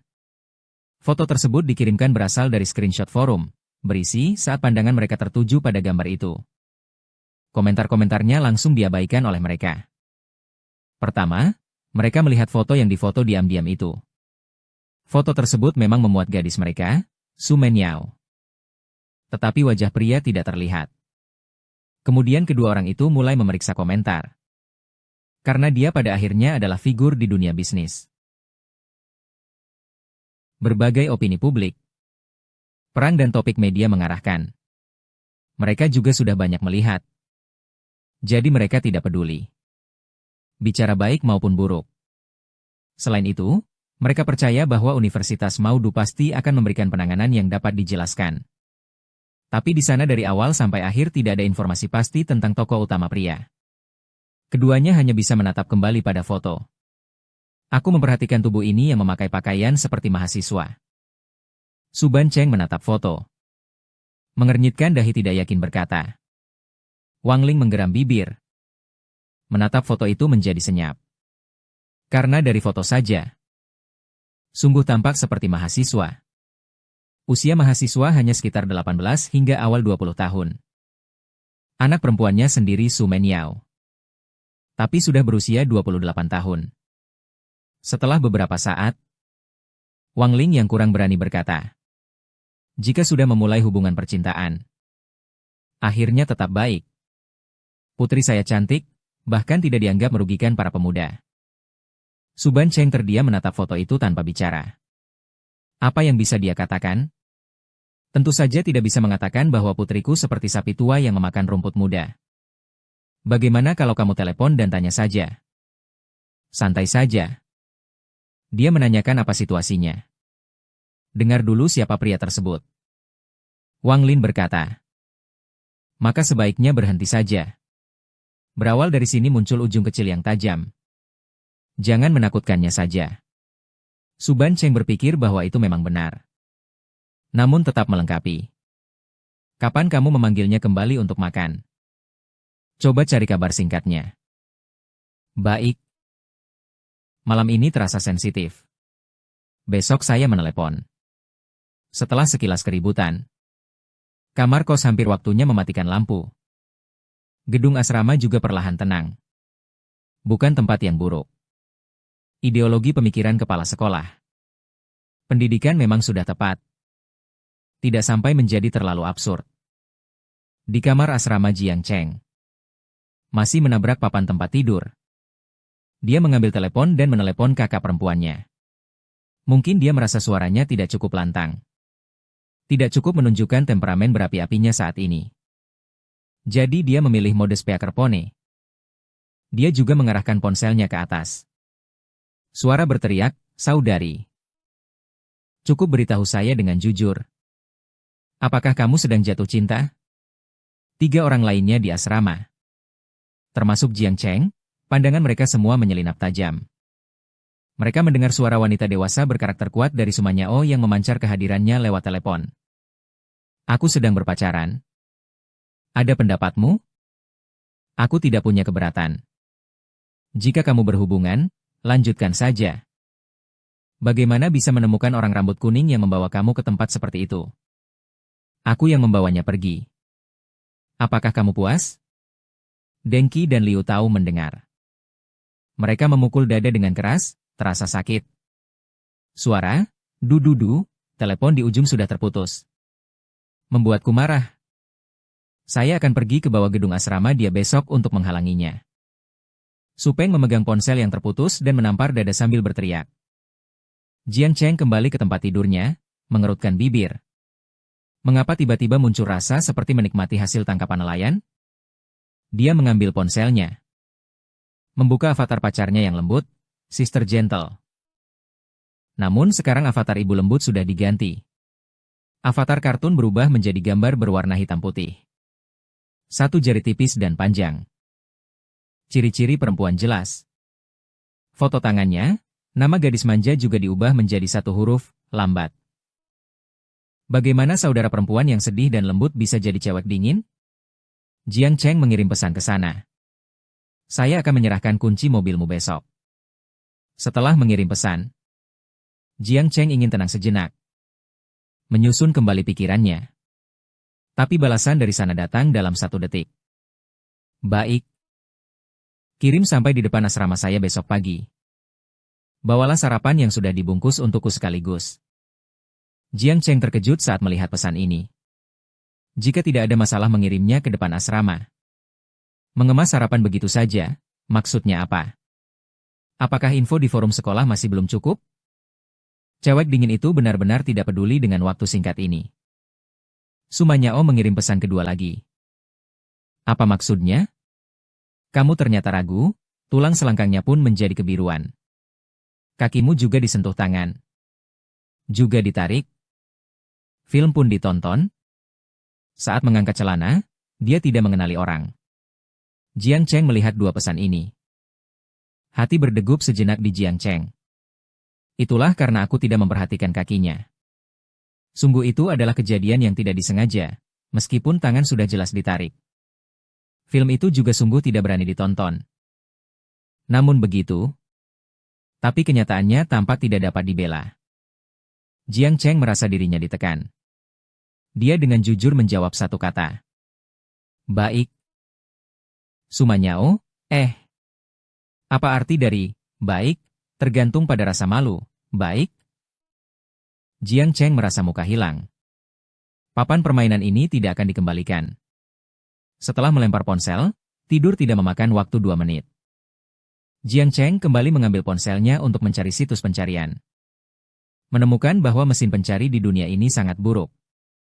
Hanya dapat mencari informasi di platform komunitas. Akhirnya Jiang Cheng menemukan artikel yang dicari. Apa sarapan apa yang harus dia berikan kepada pacarnya pagi ini? Memintamu menanganinya dengan 1 langkah sederhana. Setelah membaca artikel, lampu di asrama sudah dimatikan. Su Peng akhirnya juga menjadi tenang. Jiang Cheng ragu sejenak. Membuka kembali aplikasi komunikasi pribadinya. Mengklik sebuah judul awan yang cukup menarik. Jiang Cheng memang memanen. Dia mengirimkan informasi tersebut ke masa lalu. Kemudian membuka aplikasi kartu banknya. Yang menampilkan saldo masih lebih dari 1200.000 sedikit. Saat itu dia menjual sebuah buku dan 1 lagu. Sisa Jiang Cheng di kehidupan sebelumnya adalah seorang seniman. Hobi dan minatnya juga berada pada dunia seni sebelumnya. Jiang Cheng berusaha hidup dengan sepenuh hati. Bakatnya melimpah. Aku juga tidak berhasil menjalani kehidupan itu dengan baik. Beruntung. Melintasi dunia ini yang berbeda. Jiang Cheng pada awalnya berencana menjalani kehidupan ini lebih santai. Tidak ingin menjadi kaya. Tidak ingin terkenal. Tidak ingin terjebak oleh norma sosial. Cukup menghasilkan sedikit uang untuk hidup sehari-hari. Setelah ujian masuk perguruan tinggi selesai, Jiang Cheng mengirimkan dan menjual sebuah lagu secara online. Paling tidak masih ada kamu. Dibeli oleh sebuah perusahaan dengan biaya 3.000 yuan. Hasilnya lagu itu cepat menjadi populer. Perusahaan itu kemudian mengajak Jiang Cheng bekerja atas bayaran yang tinggi. Tetapi Jiang Cheng menolak lagu tersebut. Dia memiliki banyak. Namun dia tidak akan menjualnya lagi. Jika terjerat di lingkaran itu mungkin sulit untuk kembali.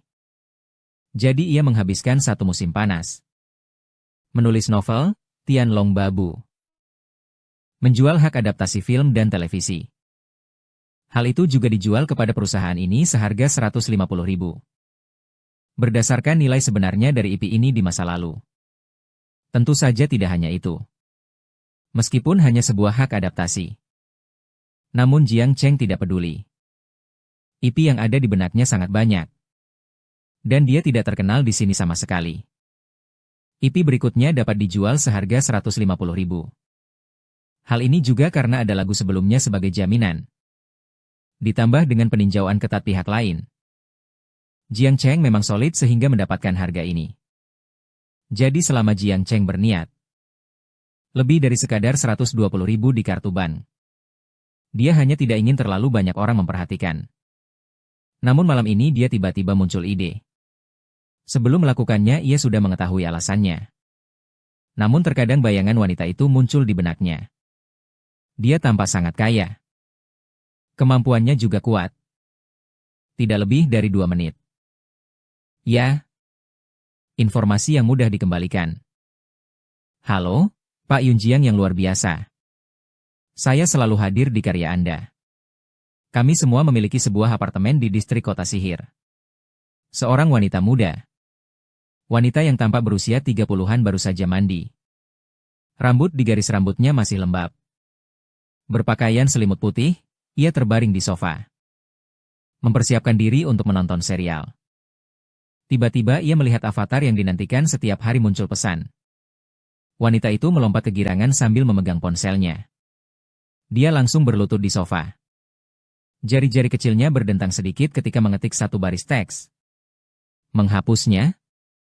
Kemudian mengetik lagi dan menghapus. Akhirnya memutuskan untuk menggunakan cara yang paling sederhana. Dengan cara tulus berkomunikasi pesan itu. Mengirimkannya. Dan menunggu dengan rasa cemas di hati. Tangan kecil memegang telapak tangan dan menepuknya ke dada. Jika para orang di lingkaran itu mengetahui. Asisten Presiden Lee Kin dari CEO Sumanyao di Kingman Entertainment Media telah menantikan informasi tentang seorang orang sampai tingkat seperti ini. Dia juga akan penasaran siapa sebenarnya orang tersebut. Namun Lee Kin pada saat itu tak bisa menunjukkan sekadar sikap asisten. Untungnya pihak tersebut cepat membalas. Baiklah, apa yang ingin diambil kali ini? Kamu saja bilang. Ya. Saya yang bilang. Lee Kin sangat bersemangat. 1 tahun lalu dia melihat sebuah lagu di platform komunitas. Harga jualnya 3.000. Dia merasa liriknya bagus. Banyak opini. Jadi dia membelinya dan menaruhnya di perusahaan. Namun tidak lama kemudian seorang artis mengambilnya. Setelah lagu itu dirilis, langsung menjadi populer. Dia baru menyadari dengan tiba-tiba. Mungkin ia telah menemukan harta karun. Sehingga dia menghubungi penjual tersebut, yaitu Bapak Jiang. Dia menanyakan kepada kakek dan neneknya bagaimana seharusnya diucapkan. Harga produksi seperti apa? Pihak tersebut tidak bersedia melanjutkan lebih lanjut. Bahkan jika dia berkata bahwa kualitas tinggi atau rendah tak penting. Pihak tersebut tetap menolak. Saat ia percaya, mungkin pihak itu bukanlah karya asli. Ketika sudah tidak ada karya yang lebih baik, Bapak Jiang kemudian memberikan kepada dia izin media film atas novel itu. Dengan sikap mencoba, ia membawa novel itu ke perusahaan. Akibatnya, beberapa sutradara utama perusahaan setelah melihatnya. Mereka berencana untuk memproduksi drama tersebut. Di rapat akhir pembuatan keputusan, beberapa sutradara berkompetisi untuk mendapatkan hak syuting. Mereka bahkan hampir bertengkar. Namun setelah kejadian itu, Bapak Jiang tidak mau lagi menampilkan karyanya. Hari ini Bapak Jiang datang lagi. Dan juga tanyakan apa yang saya minta supaya saya bisa mengatakannya.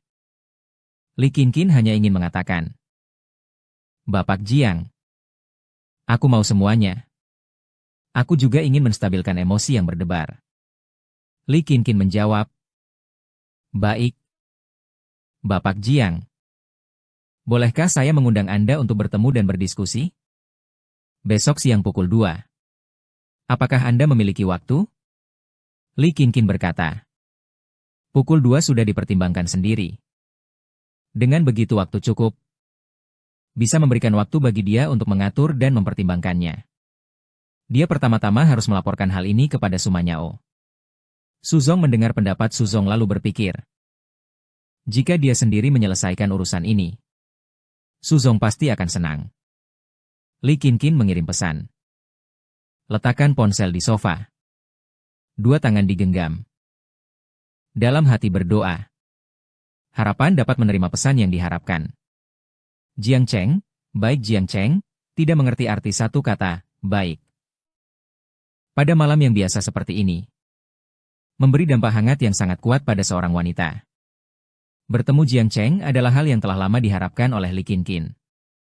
Dia ingin bertemu. Jiang Cheng memiliki jutaan tujuan. Tapi akhirnya bersatu menjadi satu. Yaitu mempererat hubungan. Tanpa bicara semalaman, pada pagi hari berikutnya, Jiang Cheng bangun lebih awal. Setelah mandi bersih turun ke lantai bawah. Setelah bangkit, Jiang Cheng pergi dalam 2 menit. Su Peng, tergelincir, juga terbangun. Bergegas ke kamar mandi untuk bersih-bersih. Lalu buru-buru turun ke lantai bawah. Ia ingin pergi lebih cepat. Saudara perempuannya turun dari gedung asrama untuk memblokirnya. Dia ingin menanyakan secara jelas apa sebenarnya masalahnya. Dan turun dari lantai begitu pagi. Untuk mengantarkan kunci mobil kepada rekan-rekannya sudah setuju. Untuk membeli sarapan pagi. Tanpa keluar pintu utama, dia datang ke kantin sekolah. Ini adalah kali pertama Jiang Cheng memasuki kantin. Dia merasa ada perasaan tidak tenang yang aneh. Seolah-olah sepanjang jalan ada orang-orang yang memata-matai perjalanan dia. Meskipun Jiang Cheng sendiri tahu ini hanyalah efek psikologis. Namun ketika memesan semangkuk bubur dan membeli beberapa pangsit, kecepatan Jiang Cheng tetap sangat cepat. Pandangannya juga tidak sadar mengabai ke kiri dan kanan. Mengantarkan sarapan kepada perempuan-perempuan. Itu sangat membuatnya malu. Jika disebarluaskan, akan membuat orang lain kehilangan muka. Jiang Cheng berpikir begitu di dalam hatinya. Namun ketika melihat ibu mengaduk bubur, Jiang Cheng tetap tidak dapat menahan diri. Ia berkata harus lebih encer. Di pagi hari berikan dia makanan yang lebih ringan. Puh puh puh. Bersih atau tidak? Apa hubungannya dengan saya? Jiang Cheng membawa bubur dan pangsit lalu lari. Setelah meninggalkan kantin beberapa jarak, Jiang Cheng akhirnya mulai terbiasa di dalam hatinya. Bukankah dia membeli 1 pangsit dan 1 mangkuk bubur? Seberapa besar masalahnya? Yu Jie menjadi populer di forum kampus kemarin. Semua orang tidak mengatakan apa-apa. Bagaimana aku bisa lemah? Jiang Cheng membawa pangsit, minum bubur, berjalan menuju asrama pengajar. Di tengah jalan harus melewati kebun bunga. Kebun bunga mengelilingi jalannya. Beberapa orang memilih berlari di sini. Kemudian bersantai di tepi kebun. Kemudian Jiang Cheng menempuh jalan semua ke sana. Mendengar bahwa beberapa kelompok orang sedang membicarakan topik hangat di forum kemarin. Saya menduga dia menonton film bersama Profesor Su. Kemungkinan besar dia adalah mahasiswa di universitas kita. Saya melihat gaya pakaian yang dipakainya pasti milik orang muda. Bukan orang tua. Hai. Itulah tentu saja orang muda. Mungkin biasanya kami menganggap semakin cantik perempuan itu. Dia biasanya lebih tua. Dompetnya pun tidak penting. Jadi kebiasaan membuatnya memikirkan pria Sumanyao. Apakah dia juga berumur sangat tua? Tetapi siapa sebenarnya Dewi saya, Sumanyao? Dia tentu tidak akan menyesali dirinya sendiri. Pasti memilih pria yang dia sukai. Kamu mengatakan bahwa kemarin Sumanyao bersikap canggung dengannya di kamar itu. Tidakkah ini omong kosong? Pergi ke kamar itu tanpa sikap canggung. Kemana pergi? Membicarakannya akan memalukan. Jiang Cheng. Maaf. Saudara. Aku membuat kalian malu. Dia mempercepat langkahnya dan tiba di bawah gedung asrama staf pengajar. Pertama ia melihat banyak orang di bawah. Beberapa berjongkok atau berdiri. Masing-masing membawa sarapan di tangan. Jarak antar mereka dapat dilihat. Beberapa orang tidak bersama-sama. Jiang Cheng membawa sarapan. Dia berjalan dengan curiga ke sana.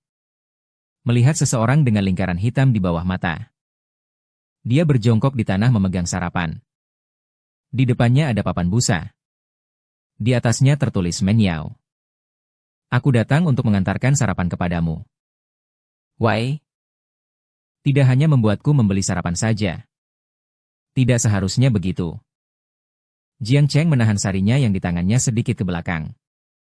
Namun kehadirannya menarik perhatian banyak orang. Tapi mereka hanya menatapnya sebentar. Lalu dengan tak tersentak melihat ke arah lain. Jiang Cheng melihat ada seseorang di sekitarnya, yang juga membawa sarinya. Dia menutup bibirnya dan mendekat untuk bertanya. Saudara, kamu juga memberi sarinya kepada pacarmu. Orang itu menatap Jiang Cheng sebentar. Apa pacarmu? Saudara, kamu terlalu menghargai saya ya. Aku mengantarkan sarinya ketika bertemu dengan dewiku, Profesor Su. Kau belum melihat semua orang adalah kamu. Jangan bilang. Kamu bukan orang yang akan memberi sarinya kepada Sumanyao. Mengucap itu sambil menatap sekali ke orang-orang di sekeliling yang membawa sarinya. Jiang Cheng membawa sarinya. Mengamati dia dengan terkejut. Namun pada saat itu dia terdiam begitu saja. Karena dia benar-benar datang untuk mengantar sarapan kepada Sumanyao. Jiang Cheng. Kenapa kau datang? Memutar kepalanya. Ternyata itu Su Peng. Hei, panggil dia. Kenapa kamu di sini? Jiang Cheng merasakan gatal di kulit kepalanya. Sendiri datang untuk mengantar sarapan kepada Sumanyao. Namun ternyata orang yang turun dari lantai tersebut mengantarkan sarapan. Setidaknya ada 7-8 orang. Itu saja cukup. Su Peng juga ada. Bagaimana kita menanganinya? Kemudian di jalur datangnya. Dia sudah mengirim pesan kepada Sumanyao. Bukankah ini agak tidak biasa bagi saya? Su Peng berkata. Aku datang begitu lama, Saya ingin menanyakan apa sebenarnya masalahnya. Lihat, semua ini adalah sarapan yang saya kirimkan untuk adik perempuan saya. Jiang Cheng mengikuti pandangan dan melihat orang-orang di sekitarnya. Di antaranya tidak kurang ada yang menatap dengan tatapan provokatif kepada dua orang tersebut. Mereka seharusnya tahu bahwa adalah tempat. Tatapan ini seakan mengatakan, tunggu saja sampai kamu memanggilnya, suami adikmu. Menyaksikan adegan tersebut. Sejauh ini terasa cukup menarik. Seperti jalan raya yang sangat bersih. Orang-orang datang dan pergi melewati. Tidak akan ada orang yang berani melemparkan sesuatu ke tanah. Bahkan melempar sepotong sampah sekalipun. Namun jika jalan bersih ini muncul potongan sampah pertama, maka sangat cepat akan muncul potongan kedua dan ketiga. Hingga seluruh jalan dipenuhi sampah. Seperti sebelum kemarin, tidak terdengar kabar tentang siapapun di sekolah yang mengejar secara liar. Entah tidak berani maupun menyadari diri tidak pantas. Namun kemarin, setelah foto bersama pria sedang menonton film muncul di forum. Hari ini muncul sebuah adegan seperti ini. Kakak perempuan yang dingin dari 1000 mil jauhnya telah tersentuh oleh seseorang. Mereka mengira, seperti hal lain, semua orang boleh menyentuhnya. Jika mereka benar-benar memiliki keberanian ini. Mengapa harus menunggu sampai Sumanyao menjadi trending di forum sekolah? Lalu datang untuk mengantar sarapan. Orang bodoh ini mengejar kenaikan dan menghancurkan penurunan. Itu pantas? Selalu tidak bisa menikmati 4 hidangan. Hei! Apa yang sedang kamu pikirkan? Su Peng memotong seluruh alur pikirannya.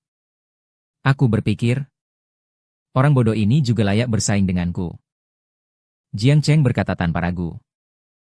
Su Peng memperbesar matanya. Seolah tidak mengenalnya. Jiang Cheng sekadar menatapnya. Kemudian pandangannya beralih ke sarapan yang dipegang Jiang Cheng. Artinya sudah sangat jelas. Beritahulah dengan jujur. Apa yang kamu lakukan di sini? Penampilannya? Apapun jawaban Jiang Cheng, tidak akan membuatnya puas. Detiknya selanjutnya ia akan mengeluh. Namun tepat pada saat itu, seorang wanita keluar dari pintu keluar lorong tangga asrama pengajar. Berpakaian rok panjang longgar. Dengan sandal di kaki. Kulitnya terbuka seputih jari kaki. Penampilannya terlihat baru bangun tidur dan tak teratur. Namun aura mata mengantuk sedikit mengurangi kesan dingin tinggi seperti raksasa sejauh ribuan mil, dan menambahkan nuansa wanita. Namun, Jiang Cheng tahu bahwa wanita ini bersikap dingin. Adalah sifat bawaan atau karena pekerjaan. Bukan karena keinginannya sendiri. Sebenarnya, ketika dipikir-pikir lebih dalam, kakak perempuan cukup bersahabat dengan orang biasa. Lihatlah mereka yang datang ke sini sangat awal. Mereka yang akan mengantar sarapan untuk Su Menyao. Pada saat ini, satu persatu aku menatapmu. Kamu melihatku tak berdaya. Tidak ada yang mengejar Qian Jiangcheng. Baru saja terburu-buru menjelaskan kepada Su Peng. Saat ini, melihat Su Menyao datang dengan ide cerdik dalam keadaan terdesak. Bertelepon, mengantarkan kunci mobil kepada Su Menyao yang datang. Berbicara kepada Su Peng. Saya datang untuk menyerahkan kunci mobil, Su Peng. Lihatlah kunci mobil di tangan Jiangcheng. Kemudian lihat lagi ketika datang. Su Menyao yang meregangkan tangan untuk mengambil kunci mobil. Tidak mungkin ini anak kecilmu dan wajahku yang cantik. Su Peng berkata dengan sayangnya. Dari kota Jiangjiang, Lau Jiang. Inilah anak itu.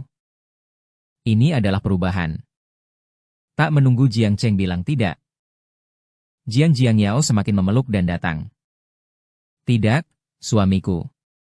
Kemudian secara alami ia memeluk lengan Jiangcheng. Keindahan makeup keluarga Wei yang luar biasa. Wajahnya dingin dan angkuh seperti ratu. Ya. Tidak setuju. Anda bisa melaporkan polisi. Su Menyao berjalan ke sana. Langsung memeluk lengan Jiangcheng. Jiangcheng hanya merasakan lengan dirinya tiba-tiba dikelilingi kelembutan. Tubuhnya juga menjadi kaku sejenak. Dia diam-diam berpikir akan mati. Aku dan saudara-saudara kami setia seperti tangan dan kaki. Dia masih menatap dengan mata terbuka. Tidak boleh. Sebagai saudara Jiangcheng. Su Peng melihat sebuah adegan. Seluruh tubuhnya menjadi gila. Dia membuka mulutnya membentuk huruf O. Jari-jarinya yang kaku menunjuk ke tangan keduanya. Matanya berputar ke kiri dan kanan. Dia tidak mengucapkan satu kalimat pun. Apakah dia benar-benar mencoba memberikan sarapan kepada Sumanya, namun setelah melihat Sumanya secara langsung? Sejumlah siswa yang terkesan oleh pesona Sumanya dan tak mau bergerak, terkejut hingga rahang mereka terlihat ingin gugur. Mereka tidak mengerti. Sebenarnya mereka datang bersama untuk membuat paket yang menarik. Tidak mungkin benar-benar mengantarkan sarapan kepada Sumanya. Namun, mengapa pria itu datang untuk mengirimkan sarapan? Mengapa Yujie memeluknya? Apakah dia sebenarnya pria utama pada foto kemarin, di mana semua mata terpejam memandang Jiangcheng? Apakah mereka merasakan bahwa satu detik tersebut menahan jutaan pukulan? Dan apakah mereka puas? Sumanya berkata tanpa perasaan. Kemudian melepaskan lengan Jiangcheng. Seperti apa yang baru saja dia lakukan. Hanya untuk membuat Su Peng marah saja. Su Peng melihat saudara perempuannya dengan begitu. Dia bernafas lega di dalam hati.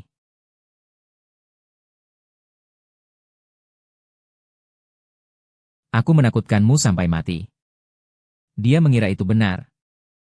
Tapi Su Menyao malas menanggapinya. Dia langsung berbalik dan pergi. Hei hei hei. Jangan pergi ya. Su Peng mengejar dan berteriak padanya. Saudari. Aku lebih suka kamu berbicara dengan Jiangcheng. Juga tidak ingin? Anda pergi mencari Su Menyao berambut kuning yang membawa Anda ke bioskop pribadi. Ketika ia menoleh, gerakan memutar kepalanya sangat keras. Seperti yang kamu mau. Ucapan Su Peng terjebak di tenggorokannya. Dia terkejut.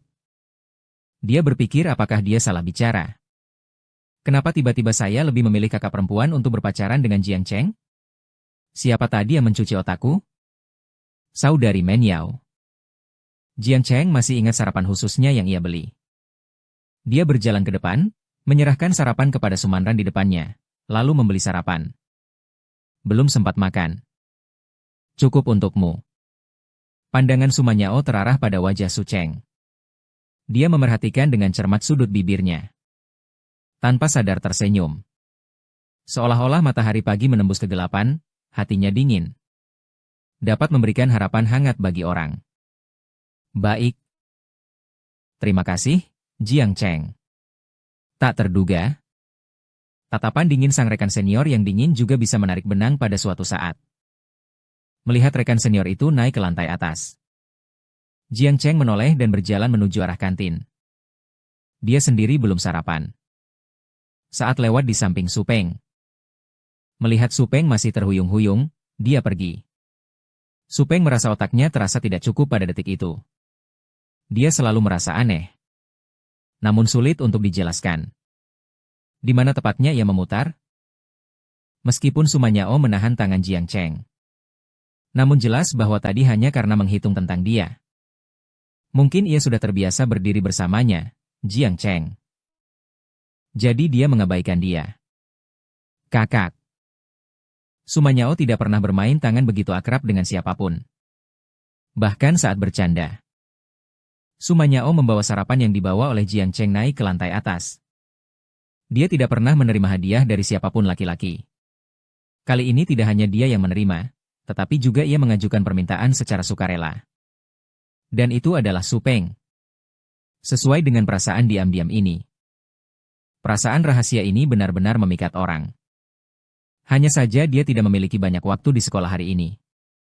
Sebenarnya akan pergi setelah kembali tadi malam.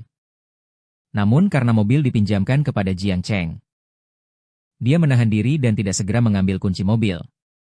Karena itu setelah naik ke atas tetap sangat disiplin. Dengan menjaga tubuhnya, dia memakan beberapa suapan sarapan yang dibawa Jiang Cheng. Berhenti dan ganti pakaian. Mengendarai mobil kembali ke perusahaan. Tiba di kantor belum lama. Asisten perempuannya, Li Qinqin, memakai kain sutra. Langkahnya menapak pada sepatu hak tinggi berderak, bada-bada, ketika dia datang. Sumanyao mengerutkan alis. Dia tidak suka orang yang terburu-buru. Tuan Jiang, yang diberi wewenang oleh Bapak Su untuk mentransmisikan Wukong, telah menghubungi saya. Saya sudah sepakat bertemu dengannya pada jam 2 sore. Kemampuan kerja Li Qinqin masih tidak buruk. Dengan dua kalimat yang jelas, dia fokus mendengarkan laporan Sumanyao, alisnya mengernyitkan. Ditangani dengan baik. Li Qinqin menambahkan dengan senyum bahagia di wajahnya. Selain itu, kali ini tidak ada kejadian tak terduga.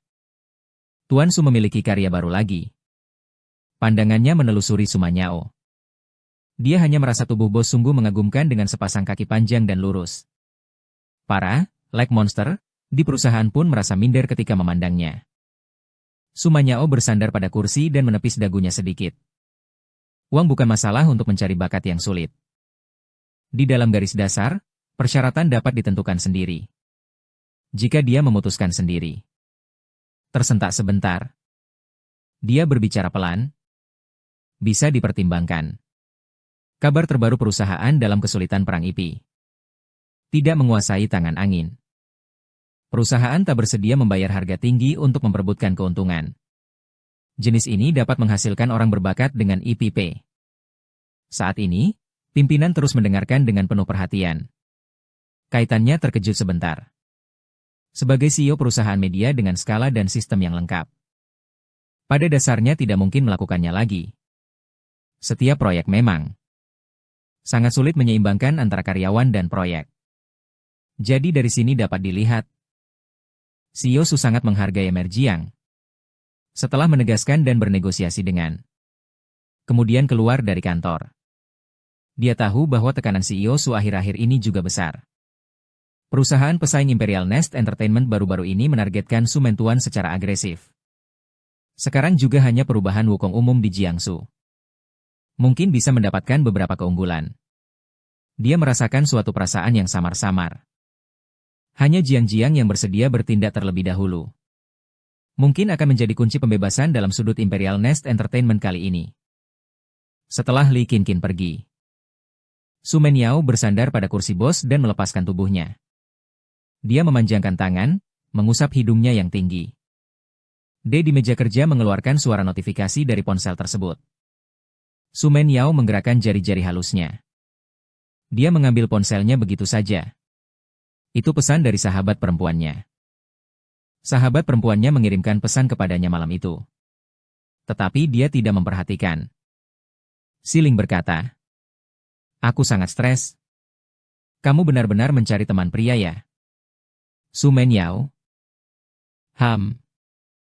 Apakah ada masalah? Jadi kalian memang pergi ke bioskop pribadi kemarin. Menonton sebuah film. Memikirkan pertanyaan ini. Isi film itu. Pandangannya tidak bisa menahan diri, melirik ke sisi lain aplikasi pesan. Melihat balasan dari. Dia hanya ragu sebentar. Dengan pengetahuannya tentang Berkata, menonton film. Jadi, mungkin memang hanya menonton film saja. Apakah ada, seperti itu?